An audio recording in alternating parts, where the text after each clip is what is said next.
Ladies and gentlemen, good afternoon and welcome to this Friday, April 26th edition of Guadalupe Valley Views. I'm Egan Barthels, joined once again by the publisher of the Gonzales Enquirer, and I guess event coordinator this weekend would be the proper term for the second annual Gonzales Enquirer Come and Taste It Craft Beer and Wine Festival, Terry Fitzwater. Terry, thanks again. I know it's a busy week getting ready for the event this weekend, but thanks again for taking time out of your schedule to visit with me. It's an honor to spend time with you, Egan. I really appreciate you even giving me this opportunity. Oh, man, it's my pleasure. And I got it before we even get into all the events this weekend. Congratulations to you and your staff at the Gonzales Enquirer, racking up, I think, about a dozen awards. Was it the Texas Press Association or South Texas Press Association awards that were recently held in LaGrange? Yes, so we were very thrilled. We took 3 firsts, 4 seconds, a third, and 4 honorable mentions. And ironically, one of the most prestigious awards they give out is a Community Service Award, and we took first place for that, and it's for the Craft Beer and Wine Festival. So we won for that last year for its impact on the community, and so here we, fresh off the award, here comes number 2. The timing is just perfect. Absolutely right, and you made some announcements, official announcements this week about the event as far as your entertainment lineup and your all the activities and all the what's going to be on the menu and stuff like that. But before we get into the event today, let's talk about the paper a little bit. I mean, all these awards, it's got to be pretty exciting when you come in. How many years has it been now? I've been here a year and a half. Feels like 10. I'm kidding. I'm sure it probably feels like 100 to the people who know me. I'm kidding, but you have for a year and a half to take a product that's been in Gonzales since the late 1800s and to be the paper of record and be the paper that people will go and pick up and know that they can find their local happenings. I mean, there's a lot going on that you guys are covering, not only in Gonzales, but in county and area wide. Yeah, that's right. When I first got here, the paper was honestly struggling, and that's why I was brought here to fix it. And we just focused on, here's what we need to do. We're going to be hyper-local. We're going to cover Gonzales athletics, county news, and we're going to write features on people. Because people want to read about them, we're going to put, when they call us and say, hey, can you come and take a photo, we're going to be there. And the community has responded. Our circulation is actually up. We're one of the few papers in Texas that has seen an increase in circulation. Our revenue is up, and the recognition came. So for everything we did in my first full year, it was quite an honor to see all the different categories that we won into. It wasn't just, it was column writing, it was feature writing, it was editorial writing, it was spot news. So we won for the stories we did on EMS. So across the board, we won awards, and then even had an honorable mention for general excellence in the entire state, and then we finished second, getting the most points for all the categories that were entered. So that to me we've come a long way in a short period of time. My radar went off when you mentioned the word hyper-local, because you can take the naysayers, and we'll talk about this both in local media, whether it be local radio or local newspaper, but I think the key is being hyper-local, because we can see those national stories just about anywhere, whether it be TV, radio, newspaper, from the USA Today type publications like that. But when you talk about just out here recently at Spanky's on the Harwood Road, they had the Alvis Melodic fishing tournament, which, gosh, I'm waiting for the fish fries. Some of those things are huge, and you can read about that on GonzalesEnquirer.com. But covering things like that, to the more pressing stories, we have a mayoral election. We're not going to get into that too much, but there's an election that you guys recently held a forum on, and that is very important to the members of our community. Well, I wholeheartedly agree. I think that's one of the major purposes of a newspaper is, one, to educate the community on what's going on and inform them. I also have always believed that you have to have a leadership position in the community, and you have to lead by example, doing the right thing, being involved in community events and stuff like that, and that's what we've strove to do. So we've done a lot of different things. Well, if someone wants to get in touch with you, they're always welcome to do that. And just on the paper side, GonzalesEnquirer.com. They can always give you a call there at the office or come by and come see you. Oh, absolutely. And if they want to call, the number is 830-672 2861. Or, hey, if you want to send me an email, just send it to publisher@Gonzales-Inquirer. I'll get it, and we always respond. We have a quick turnaround time. We want to hear from people. And if you have a story idea or if you see something happening, call us. You be our eyes and boots on the ground. I got one question for you. You have a new staff member, is that correct, that's on? I've seen some stories from a new name that I hadn't recognized before. Yeah, his name's Garrett McGinley. He comes to us from San Marcos. He was the editor of the student paper up there at Texas State. He replaces Eric McGowan, and he's got some big shoes to fill because Eric was a great guy, and Eric's still going to do some stuff for us. So he's going off to do a little bit more video and some other special projects, and I wish him all the best. But Garrett stepped in, and he's hit the ground running. He's learning quickly. He's eager, and it's nice to see somebody who's eager. Yeah. And at my age, I'm just glad I survive a day. Right, no doubt. Well, there's how you get information with Terry and the staff there at Gonzales-Inquirer.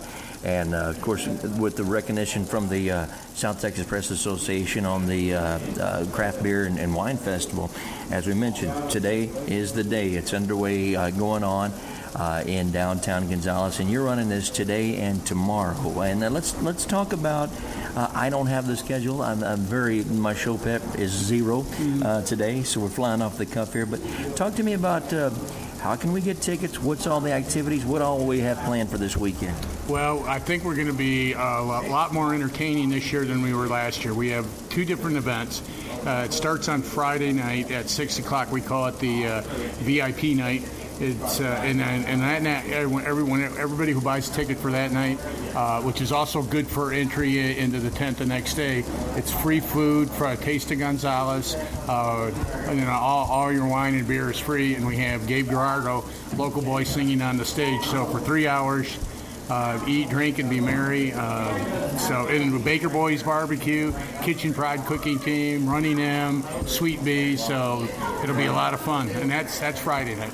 Now, you mentioned on the VIP. Now, remind me, the VIP, there's no longer any tickets available, or are there?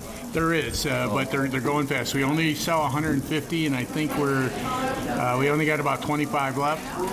So we do have tickets available, but I would recommend that you come in today and get them if possible. We will be selling tickets at the gate on Saturday. But if you want to get your tickets today, either for Saturday only, and those are $25, and you get a complimentary mug and pour glasses, and you get beer tickets to do some sampling, or $50 for the VIP. That's for the night and for tomorrow.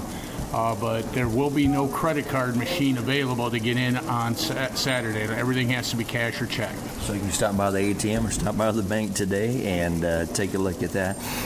Gonzales-Inquirer on Facebook. I know that you're posting a lot of event information on there. Facebook.com. I just search Gonzales-Inquirer. Not only, can you keep up with some local news stories that happen to pop up on there. One, I was just looking here on Facebook, and I see everything from emergency management posts to the beer lineup announcement, and even a big story this week that Float Fest is going to happen, and we'll talk about that on another show. But you have the lineup of the breweries that will be participating this weekend, and let's talk about all those participants in the Craft Beer and Wine Fest, if you don't mind. Sure, be pleased. And one, we can't even start without talking about Shiner, our neighbors. They have been so good to me in this festival. They sponsored it both years, and Shiner's coming with bells on. They're bringing 17 taps. So the full line of Shiner beer will be available on Saturday, including a new one called Shiner Pilsner Premium, and that will be on tap too. So that's something they haven't done yet. And there's a slight chance that Shiner's going to be releasing a Mexican beer, and if they have it on time, we'll debut it at that event. We also have Blue Moon out of Denver, Colorado. We have Bell's Brewery out of Kalamazoo, Michigan. We have Seguin Brewing out of Seguin, BS Brewing out of Seguin. We have Thirsty Planet out of Austin. We have Freetail out of San Antonio. We have Three Nations out of Fort Worth. We have Twisted X out of Dripping Springs. Carbach out of Houston. And we had a late one that didn't make the ad on Facebook out of Taylor, Texas Brewing Company. And I see one here that's caught my attention. I didn't realize that there was a company out of Lockhart. Oh, that's right, Cara. How could? Yeah, thank you for catching that. Cara. They have a brewery right on the square in downtown Lockhart. They're going to be here, so and they're all bringing different beers. It's just not going to be one beer. So that each of the breweries are going to will have 3 or 4 beers each. Now, also we mentioned wine, and one of the neat things, Terry, that coming in with fresh eyes, being here a year and a half, you see things that maybe some of us that have been around here for a long time do not see. And really, the landscape has changed when it comes to wineries. You know, we thought wineries in the Napa Valley, and then all of a sudden, you know, Fredericksburg. Oh my gosh, there's so many wineries in the Hill Country. Right here locally in our backyard, in our neighboring county of Lavaca and DeWitt counties, there's a couple of wineries around here locally. One being the San Cero, which is just right between Hoheim and Yoakum, right off of 111. You stop by out there. They're one of the participating ones, and a beautiful one. I don't know if you went out there and I missed you out there because I missed that field trip that day. But our friends Randy and Lynn Mike at Mike Winery in Moravia. What a beautiful place to enjoy a cup of wine and enjoy the countryside out there. Yeah, it's a great place. I'm glad you mentioned them because they are going to be the major winery. We do have San Cero wine that will be available, but they are like one of the presenting winery. Last year was Becker Vineyards out of the Hill Country. This year they are sending 2 people down to work. They will be the exclusive wine person in the event on Friday night, and then they're going to be there all day on Saturday, and they can talk about their wines. And I tell you what, 2 lovelier girls, and Amy and Shannon, you'll never meet in your whole life. Well, I just enjoy going out there. I think they do a lot of fun things at that winery, and I know this is not a promotion for them, but it's just kind of like, especially with the feeling on this festival, and I kind of think that's the way that we're going with this conversation is, yes, it is a party atmosphere, but it's almost like, hey, gathering around on the square and pulling up a chair and visiting with your friends. It's a lot of camaraderie. It's almost kind of like, if you and I sit in the backyard in the lawn chair on the front porch somewhere, that's the kind of vibe that I get from this event. Right, and absolutely, and not only is it meant to be, convivial, but that's what people like to do down here. Sit around, talk, enjoy a cold beverage, and we have some great bands that they're going to be able to listen to. And unlike last year, this year we're adding a little area for people to play cornhole. We got a little area outside. We're bringing one of the Domino's tables from Spanky's, so we'll have a Domino's table, and I think that our good friends at Hartman Distributing are planning on bringing what do they call it when you pull the woods out? Oh, Jenga. Jenga, yeah. So they may even have that there. So, and at the weather, 86 and sunny on Saturday, 84 and sunny on Friday. So sit outside under the stars, listen to music, enjoy your friends, and have a cold one, and you're going to hear some great music from around the state of Texas. You mentioned music. We talked about Gabe Gallardo playing tonight, and then who else is on your lineup for this weekend as far as live music is concerned? Okay, O.S. Grant, the legendary sax man, well, he's going to open. He wasn't on the agenda originally.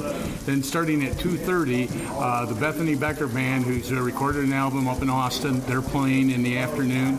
Following them is the Oliver White Group out of Houston, Texas, and they're real popular on the East Coast, east side of Texas, and Louisiana, Oklahoma.